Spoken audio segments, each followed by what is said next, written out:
एक बहुत बड़े राज्य ने एक छोटे राज्य पर आक्रमण कर दिया।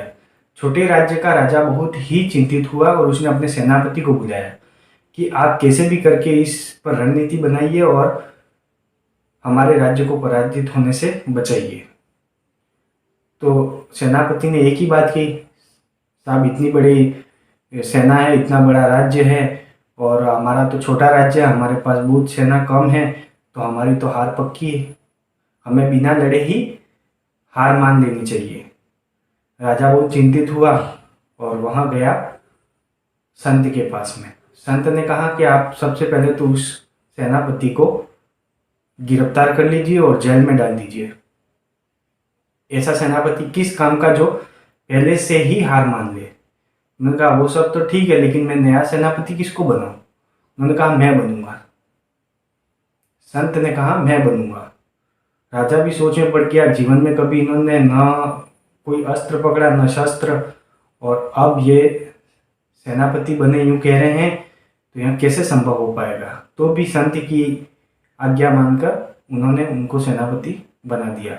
जब संत रणभूमि के लिए जा रहे थे तो रास्ते में मंदिर आया। मंदिर के पास में उन्होंने सेना को रोक लिया।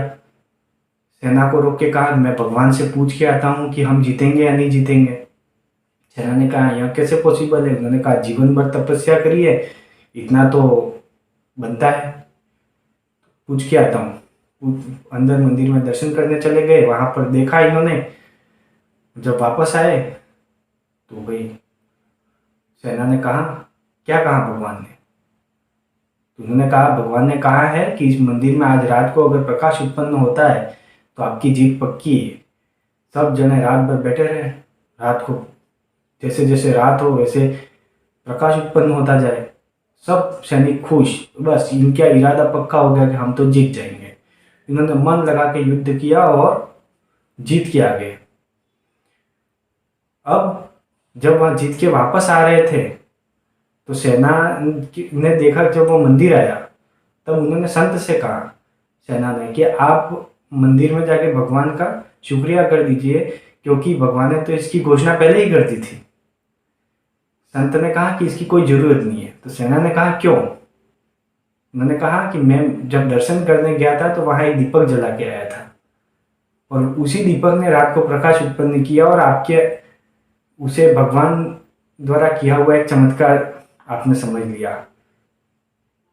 क्योंकि जब मैं निकला तब मैंने देखा था कि आप मन में एक विचार लेके चल रहे थे कि इतनी बड़ी सेना को हम हरा नहीं सकते, और इसीलिए मैंने यहाँ एक बहाना बना के आपके दिमाग में एक जीत पक्की करने के लिए एक विचार उत्पन्न किया, और इसी के कारण हम इतनी बड़ी सेना को पराजित करके आज वापस लौट रहे हैं।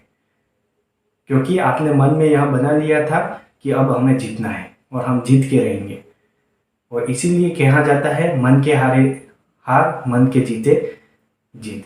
दोस्तों, अगर आपको हमारी यह कहानी पसंद आई हो तो इसे अधिक से अधिक शेयर करें और हमारे चैनल को सब्सक्राइब करें।